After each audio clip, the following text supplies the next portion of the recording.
Pessoal, vamos tirar aqui então as duas dúvidas que surgiram aí. A primeira é quando nós estávamos naquela nossa última reunião, que foi a respeito aqui dos canais, né? Então eu coloquei aqui pra gente utilizar um canal. Deixa eu até ver se eu consigo voltar, não consigo, mas deixa eu trocar aqui, ó. Porque ele começou a dar uma mensagem de erro, né? E aí a gente viu que até tirar aqui isso, tirar um pouco essas coisas aqui. Pronto. Ou seja, nós temos aqui somente esse canal, estamos usando ele para ler o arquivo, estamos usando ele para escrever no outro arquivo, lemos aqui e aqui na hora de escrever também, né, nesse arquivo teste.txt, usando o mesmo canal. Eu iniciei mostrando para vocês que isso aqui dá problema e quando a gente passa a usar mais de um canal a gente resolve esse problema. Então vamos olhar, observar aqui. Olha o que ele fez aqui. Ele abriu o arquivo, né, para escrita, gerou ele, mas ele ficou em branco, ele não conseguiu escrever coisa alguma nele, né? E aí o que acontece? Nós viemos aqui, ó, no crediário, que é o arquivo que a gente está processando ali, tá correto. Deixa eu colocar um breakpoint aqui, só para ver se eu acho que ele está parando no meio do caminho, né? Isso, tá vendo? Ele acabou não lendo, né? Ele acabou não lendo, então ele se enrola em escrever, olha, em ler ou escrever, e com isso, né, ele se perde. Deixa eu até pegar aqui para a gente ter certeza, olha, de que o problema realmente é com o canal, olha, ou seja, o arquivo, tá vendo? Existe o arquivo, é esse mesmo. O problema é com o canal. Aí, mas o que acontece? A gente viu isso. Quando viemos aqui e consertamos, nós colocamos para fazer dessa forma aqui, ou seja, pedimos aqui um outro canal separado para poder usarmos ele na escrita e, né, utilizamos ele aqui, ó, no output, utilizamos ele aqui também no write line, né? E aí a gente, é claro, aqui embaixo libera ele também, assim como o outro. O caso é que aquele dia alguma coisa desse tipo aqui, ó, ficou errada, tá? Então vamos supor que tenha sido isso aqui, tá? Alguma dessas linhas ficou errada e aí ele deu, né, um erro desse tipo aqui. E depois que eu vim aqui e consertei, por exemplo, né? Imagina que eu vim aqui, localizei que o problema era esse, recompilamos e aí a gente foi executar e continuou dando erro e ficou naquela história ali, né? O que acontece? Vamos lá. Olha, até pediu para recarregar porque foi modificado. O que aconteceu foi isso aqui, ó. O arquivo crediário, quando a gente rodou ele a primeira vez e eu tinha deixado aqui ainda o canal errado, né? Mesmo que eu escolhi aqui um canal, dei o direct output, né, tal, mas quando eu vou fazer o write, eu não coloquei o canal de output, eu deixei o outro canal de entrada. Então ele vai tentar escrever naquele canal, né? O que ele fez então aqui? Ele estava lendo o arquivo, ele lia uma linha, aqui, ele lia uma linha e escrevia outra embaixo com o resultado. Lia outra linha, escrevia outra embaixo. Só que aí ele começou a se perder com os resultados aqui, né? E começou a imprimir sempre zero. E aqui, ó, é uma data que ele tentou processar e não conseguiu, e a parcela zero. Ou seja, a gente perdeu o nosso arquivo de crediário porque ele foi sobreposto, né? Então, o que é que aconteceu aqui, ó? Vamos lá.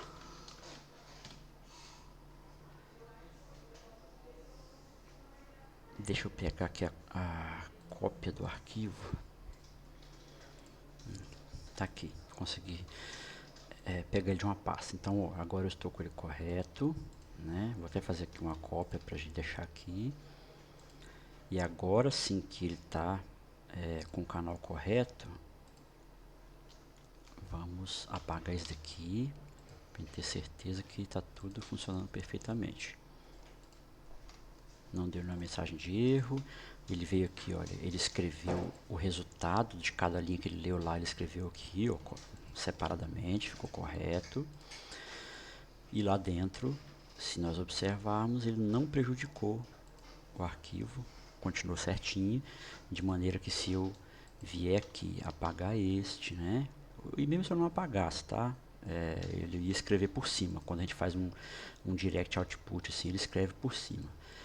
Mas só para mostrar que não vai dar erro, ó, uma, duas vezes, tantas vezes que eu executar, né, ele vai simplesmente vir aqui reescrever. Como eu disse, tá vendo? Ele não continua, ele sobrescreve, né, as informações. Então, esse aqui foi o primeiro detalhe, para que não restasse dúvida, tá, do funcionamento aqui dos canais. Inclusive, se nós quiséssemos escrever em 2, 3 arquivos, né, um pouco de informação em cada arquivo, se isso fosse necessário, criaríamos mais variáveis aqui, abriríamos aqui mais canais, faríamos aqui o output para cada um desses canais, né, por exemplo, e jogando eles aqui para arquivos diferentes, né? Enfim, tá? Isso aí é possível e funciona muito bem aqui no Dataflex. Então, esse foi o primeiro detalhe. O outro detalhe que o João Vitor até já respondeu, né, o que é, mas eu preciso só mostrar para vocês o seguinte, que é essa questão aqui do escopo, né? Tá vendo? Acontece comigo também, na videoaula não aconteceu porque eu sempre estava abrindo essa tela aqui, né, para mostrar assim visualmente para vocês que eu ia abrir uma outra tela, mas que quando eu clicasse aqui ele ia chamar uma função de lá. Então foi isso que aconteceu. Tá, então olhe bem, eu vou fazer aqui novamente. Não vai dar mais erro, porque a tela nem precisa estar aberta, né? Porque depois que eu fecho ela, nesse caso aqui, o Dataflex não destrói essa tela, né? E a questão é o seguinte, olha, vamos pegar aqui essa aula 2.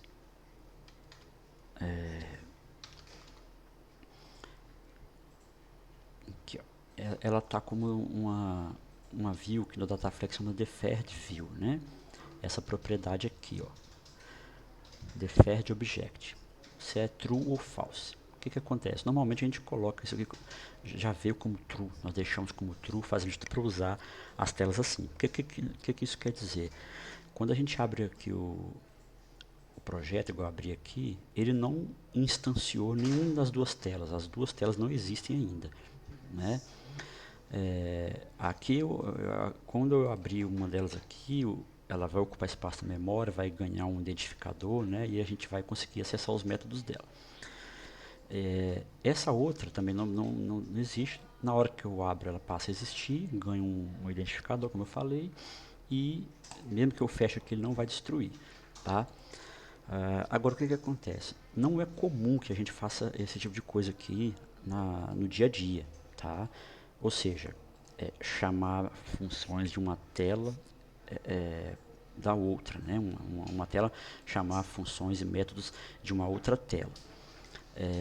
Eu usei como exemplo as telas porque foi a forma mais fácil, mais visual assim, para vocês observarem o que são objetos e que lá dentro desses objetos existem os métodos, né? Mas na prática, nós vamos ter objetos para fazer essas funcionalidades que eles vão ser objetos mais abstratos, né?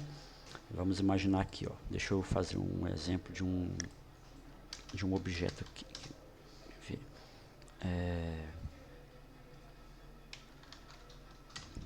Por exemplo, aqui eu dei use para obter aqui recursos dessa classe de leitura escrita em arquivos de configuração, aqueles arquivos .ini, né? Então vamos criar aqui um objeto.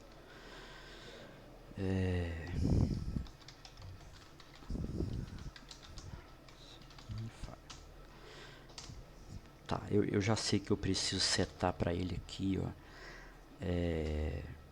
qual que é o nome do arquivo que ele, né, vai trabalhar. Então eu vou colocar aqui um exemplo.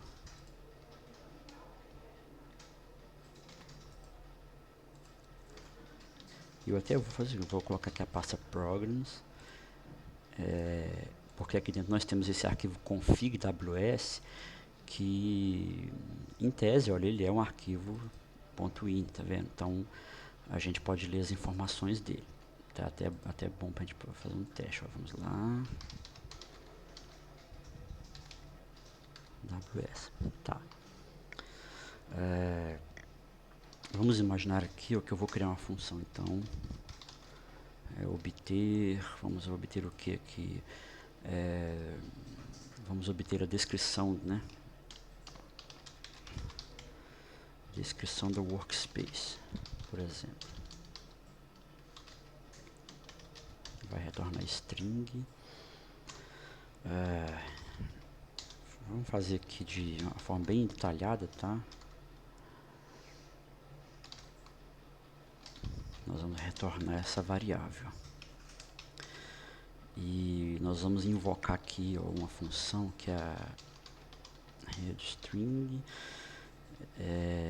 Qual objeto? Self, porque eu estou aqui dentro desse objeto e ele, né, a função está sendo chamada aqui dentro mesmo. Qual que é o grupo aqui? Ó, é o workspace. Qual que é a chave aqui de valor? Essa description. Vamos colocar aqui. E ele vai pedir aqui o seguinte: qual que é o default caso ele não encontre? Vou deixar em branco mesmo, para ele não, né? Tá lá. Então beleza, então eu tenho um objeto, né? E claro, df7, que como eu disse, é um objeto abstrato, né? Nós não temos aqui o ambiente visual para ele. Vamos imaginar então que quando eu fizer o clique, além de tudo que ele está fazendo aqui, eu quero que ele me mostre qual é a descrição da workspace que eu estou trabalhando, né? Então eu vou colocar aqui uma variável assim, e eu vou fazer o seguinte: move obter descrição da workspace, já trouxe, de qual objeto. Tenho que dizer que é desse objeto o arcine, né? Self, só isso mesmo, work, e aí eu faço aqui um showline work. Vamos ver aqui.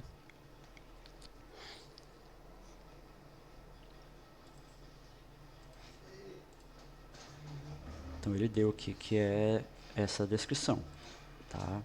Curso de Dataflex 19.0. Agora o detalhe é o seguinte: se eu venho naquela outra tela, aqui, se eu venho aqui nessa outra tela e eu digo aqui que eu quero ler isso aqui para dentro dessa variável esse retorno, né? Para poder mostrar aqui também, ó. Vamos ver.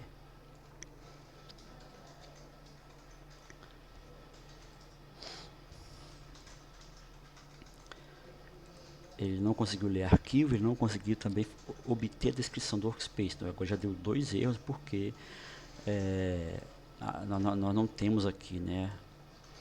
Ó, eu abri ela, só que ainda continua dando esse último erro.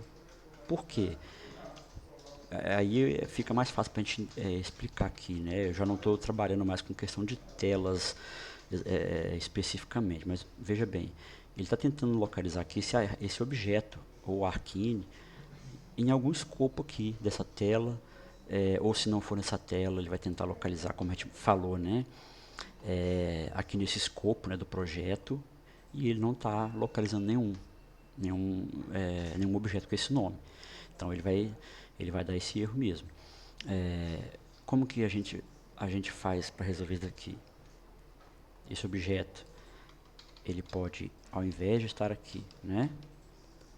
Aí eu acho que a gente até chegou a fazer algo desse tipo, mas eu vou fazer novamente aqui para que a gente possa testar. Então esse objeto ele pode estar aqui num contexto maior, né, que é do projeto, e está valendo para o projeto inteiro. Então as duas telas vão ser capazes de invocar e funcionar.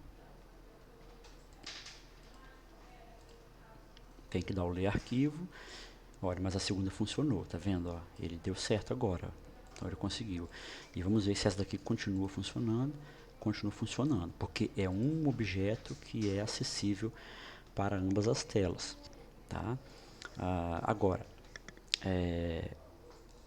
se eu quiser, né, deixar esse objeto naquela tela ali, ele pode ficar e eu posso acessar ele daqui sem nenhum problema, colocando apenas o restante do endereço que está faltando. Mas é aquilo que eu falei.